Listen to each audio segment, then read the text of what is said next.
Hello guys, welcome to Thrisha Mathematics Science. Thrisha இன்னைக்கு நம்ம பார்க்க போறது 10th Samacheer Max Chapter 5 Coordinate Geometry Exercise 5.2 ஓட 4th sum தான் இந்த வீடியோல பார்க்க போறோம். Question பார்க்கலாம்.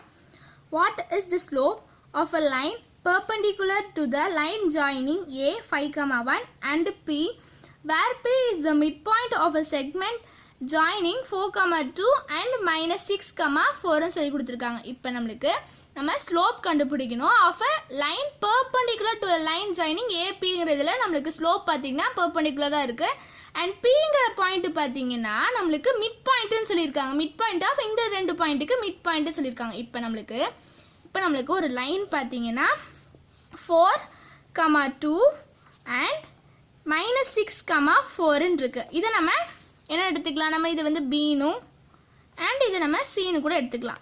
B and C எடுத்தாச்சா? எடுத்ததுக்கு அப்புறமா இதுக்கு நமக்கு ஒரு மிட் பாயிண்ட் இருக்கு. அந்த மிட் பாயிண்ட் தான் நமக்கு P ன்னு சொல்லி கொடுத்திருக்காங்க. அப்ப P ங்கற மிட் பாயிண்ட் இருக்கு and நமக்கு ஒரு பாத்தீங்கன்னா a slope of a line perpendicular to line joining A and P. A and P ன்னு சொல்லி கொடுத்திருக்காங்களா? அப்ப நமக்கு ஒரு லைன் இருக்கு. A and P ங்கற ஒரு லைன்ல perpendicular-ஆ நமக்கு ஒரு ஸ்லோப். இதுதான் நமக்கான ஸ்லோப். ஓகேவா? இதுதான் நமக்கான ஸ்லோப். ஸ்லோப்ங்கிறது நமக்கு லைன் தானே, இந்த சைடு வேணா இருக்கும். அப்ப நமக்கு பாத்தீங்கன்னா AP க்கு மிட் பாயிண்ட் தான் அந்த AP ங்கருக்கு நமக்கு பெர்பெண்டிகுலர் தான் அந்த ஸ்லோப்னு சொல்லி கொடுத்திருக்காங்க. and அந்த P ங்கற பாயிண்ட் பாத்தீங்கன்னா BC ஓட மிட் பாயிண்ட் அப்படினு சொல்லி கொடுத்திருக்காங்க. and இப்போ நமக்கு A ஓட பாயிண்ட் சொல்லி கொடுத்திருக்காங்க 5,1 ன்னு எடுத்துக்கலாம். and இப்போ பாத்தீங்கன்னா இது நமக்கு ஸ்லோப் தானே, இது நமக்கு ஒரு ஸ்லோப் and இது நமக்கு இதுல பாத்தீங்கன்னா P and C and இது மிட் பாயிண்டா நமக்கு இதுல ரெண்டு பாயிண்ட் தெரியும். ஃபர்ஸ்ட் பாத்தீங்கன்னா இதுல நம்ம மிட் பாயிண்ட் கண்டுபிடிச்சுக்கலாம். and இப்போ நமக்கு பெர்பெண்டிகுலர் சொல்லும்போது நமக்கு பெர்பெண்டிகுலர் சொல்லிருக்காங்களா? அப்ப ஸ்லோப் வந்து பெர்பெண்டிகுலர் சொல்லும்போது பாத்தீங்கன்னா நமக்கு பெர்பெண்டிகுலர் சொல்லும்போது m1 into m2 is equal to -1. Slope 1 into slope 2 is equal to நமக்கு -1. அப்ப நம்ம இது வந்து பெர்பெண்டிகுலர் சொல்லும்போது இந்த ஃபார்முலா நம்ம யூஸ் பண்ணுவோம். நமக்கு இதுல பெர்பெண்டிகுலர் சொல்லிருக்காங்கனால நம்ம இந்த ஃபார்முலா யூஸ் பண்ணுவோம். ஃபர்ஸ்ட் பாத்தீங்கன்னா B and C ஓட மிட் பாயிண்ட், அதாவது இந்த P ய நம்ம மிட் பாயிண்ட் சொல்லிருக்காங்க. ஃபர்ஸ்ட் இந்த மிட் பாயிண்ட் என்ன வேல்யூ அப்படினு கண்டுபிடிச்சிடலாம். அப்ப மிட் பாயிண்ட் ஃபார்முலா நமக்கு தெரியும் தானே, மிட் பாயிண்டோட ஃபார்முலா. அப்ப மிட் பாயிண்ட் ஃபார்முலா நமக்கு என்னது? x1 plus x2 by 2, y1 plus y2 by 2 தான் நமக்கு மிட் பாயிண்டோட ஃபார்முலா. and இப்போ நமக்கு இது ரெண்டு தான பாயிண்ட்ஸ். இத வந்து x1 y1, இது x2 இது y2 ன்னு எடுத்துக்கலாம். அப்ப x1ங்கிறது நமக்கு என்னது? x1ங்கிறது 4 and plus இருக்கு, plus போட்டுக்கலாம். and x2ங்கிறது பாத்தீங்கன்னா நமக்கு -6 தானே, அப்ப -6 ன்னு வரும் divided by 2, y1ங்கிறது நமக்கு 2 plus y2ங்கிறது நமக்கு பாத்தீங்கன்னா 4 தானே, 4 divided by நமக்கு 2 இருக்கங்காட்டி 2 எழுதிக்கலாம். and next பாத்தீங்கன்னா 4 plus into minus ன்னு வந்துரும். அப்ப -6 divided by 2, இது ரெண்டையும் ஆட் பண்ணா நமக்கு 6 கிடைக்கும். 6 divided by 2 ன்னு வரும். இப்ப 4 - 6 நமக்கு என்னது? 4 - 6ங்கிறது நமக்கு -2 ன்னு வரும். -2 divided by 2, இது ரெண்டு நமக்கு கேன்சல் ஆகுமா? 6 divided by 2ங்கிறது நமக்கு 3 ன்னு வரும். அப்ப 3. இப்ப இந்த 2 கேன்சல் ஆகி நமக்கு இங்க 1 தானே, 2 1s நமக்கு 2. அப்ப -1, 3. இப்போ நமக்கு பாத்தீங்கன்னா மிட் பாயிண்ட் நம்ம கண்டுபிடிச்சாச்சா? அதாவது மிட் பாயிண்ட் P ங்கற பாயிண்ட்ஸ் பாத்தீங்கன்னா நமக்கு என்ன இருக்கு? -1, 3. இதுதான் நமக்கு அந்த மிட் பாயிண்ட் P ஓட வேல்யூ -1, 3. இப்போ நம்ம P ஓட வேல்யூ கண்டுபிடிச்சாச்சு. and இப்போ பாத்தீங்கன்னா A and P ன்னு இது இருக்கா? இது ரெண்டும் நமக்கு ஒரு லைனா? நமக்கு இப்போ இதுல ரெண்டு பாயிண்ட்ஸ் தெரியும் and ரெண்டு பாயிண்ட்ஸ் இந்த லைனுக்கான ஸ்லோப் நமக்கு கண்டுபிடிச்சிடலாம். ஏன்னா இது ஒரு ஸ்லோப், இதுக்கு இது ஒரு ஸ்லோப் தானே. அப்ப இது வந்து இது பெர்பெண்டிகுலர் சொன்னங்கட்டி இது m1 இது m2 நம்ம எடுத்துக்கலாம். அப்ப இது ஒரு ஸ்லோப் நமக்கு.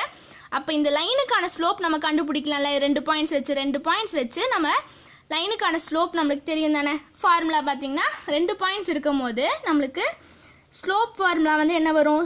Slope is equal to m2 y2 minus y1 by x2 minus x1. இதுதான் நமக்கு ரெண்டு பாயிண்ட்ஸ் கொடுக்கும்போது நம்ம ஸ்லோப் கண்டுபிடிக்கணும்னா இந்த ஃபார்முலா நம்ம யூஸ் பண்ணுவோம். அதாவது நமக்கு என்னென்ன பாயிண்ட்ஸ்? Aங்கிறது 5,1 and Pங்கிறது -1, 3 இருக்கு. இதுதான் நமக்கான ஃபார்முலா. அப்ப இந்த ஃபார்முலா நம்ம யூஸ் பண்ணுவோமா? இப்போ நம்மளுக்கு இதுதான் பாயிண்ட்ஸா, இந்த லைன் 2 பாயிண்ட்ஸ் இருக்கும்போது நம்மளுக்கு ஸ்லோப் கண்டுபிடிச்சிடலாம். ஃபர்ஸ்ட் பார்த்தீங்கன்னா பிங்கிற பாயிண்ட், நெக்ஸ்ட் ஏன் இருக்கா, அப்போ நம்ம ஃபர்ஸ்ட் x1 y1 இதையும் x2 y2 இதையும் நம்ம எடுத்துக்கலாம். அப்போ x1 y1ங்கிறது இது, x2 y2ங்கிறது நம்மளுக்கு இந்த பாயிண்ட். அப்போ y2ங்கிறது நம்மளுக்கு என்னது, y2ங்கிறது நம்மளுக்கு 1. அப்போ 1 மைனஸ் y1ங்கிறது பார்த்தீங்கன்னா நம்மளுக்கு 3 டிவைடட் பை x2ங்கிறது நம்மளுக்கு 5 அண்ட் x1ங்கிறது நம்மளுக்கு -1. ஆல்ரெடி இங்கே மைனஸ் இருக்கா, அப்போ மைனஸ் இன்ட்டு மைனஸ் நம்மளுக்கு ப்ளஸ்ன்னு வந்துடும். அப்போ +1 வரும். அண்ட் -2/6 வரும். இது கேன்சல் ஆகும்போது நம்மளுக்கு மேலே 1ம் 2 3s நம்மளுக்கு 6 அப்போ நம்மளுக்கு இது பார்த்தீங்கன்னா -1/3. ஸ்லோப் நம்மளுக்கு 2 பாயிண்ட் கொடுக்கும் போது நம்மளுக்கான ஸ்லோப் பார்த்தீங்கன்னா -1/3ன்னு வந்துடும். அப்போ இந்த லைனுக்கான ஏபிங்கிற இந்த லைன் இருக்கா, இதுக்கான M1ங்கிற இதுக்கான M1 அதாவது ஸ்லோப் பார்த்தீங்கன்னா நம்மளுக்கு -1/3ன்னு தெரிஞ்சிருச்சு. அப்போ M1 is equal to -1/3 நம்மளுக்கு தெரியுமா. இப்போ நம்மளுக்கு இது பெர்பெண்டிகுலர் கொடுத்துருக்காங்கன்னு சொல்லும் போது நம்ம இந்த ஃபார்முலா தான் யூஸ் பண்ணோம் சொல்லியிருக்கோமா. அப்போ M1 into M2 is equal to -1 வரும். M1ஓட வேல்யூ பார்த்தீங்கன்னா -1/3 into M2 is equal to -1. அப்போ நம்மளுக்கு இது பார்த்தீங்கன்னா இந்த -1/3 ஈக்குவல் டுக்கு இந்த சைடு வரும்போது, அதாவது இந்த 3 நம்மளுக்கு ஈக்குவல் டுக்கு இந்த சைடு வந்துச்சுன்னா நம்மளுக்கு என்னவாகும், M2 is equal to -1 இருக்குது அண்ட் ரெசிப்ரோக்கலாக வந்துருமா, 3ன்னு வந்துடும். அண்ட் இது ரெண்டும் நம்மளுக்கு மல்டிபிள் பண்ணும்போது மைனஸில் தான் இருக்கும். இது பார்த்தீங்கன்னா நம்மளுக்கு -M2 is equal to -1 into 3ன்னு வந்துடும். அப்போ -M2 is equal to நம்மளுக்கு பார்த்தீங்கன்னா -3ன்னு வரும். மைனஸ் கேன்சல் ஆகி M2 is equal to நம்மளுக்கு 3ன்னு வந்துடும். இப்போ நம்மளுக்கு ஸ்லோப் பார்த்தீங்கன்னா M2 is equal to நம்மளுக்கு 3. இப்போ நம்மளுக்கு என்ன கொடுத்துருந்தாங்க, what is the slope of a line perpendicular to line AB. ஏபிக்கு பெர்பெண்டிகுலராக இருக்கிறத நம்ம M2ன்னு எடுத்துருந்தோம். அப்போ M2ஓட வேல்யூ தான் நம்மளுக்கு என்னன்னு கேட்டிருந்தாங்க. அப்போ ஸ்லோப் 2 is equal to நம்மளுக்கு 3ன்னு வந்திருக்கு. இதுதான் நம்மளுக்கான ஆன்சர். அவ்வளோதான் இந்த சம். இந்த வீடியோ உங்களுக்கு பிடிச்சிருந்துச்சுன்னா லைக் பண்ணுங்கள், ஷேர் பண்ணுங்கள், சப்ஸ்கிரைப் பண்ணுங்கள். தேங்க்யூ ஃபார் வாட்சிங்.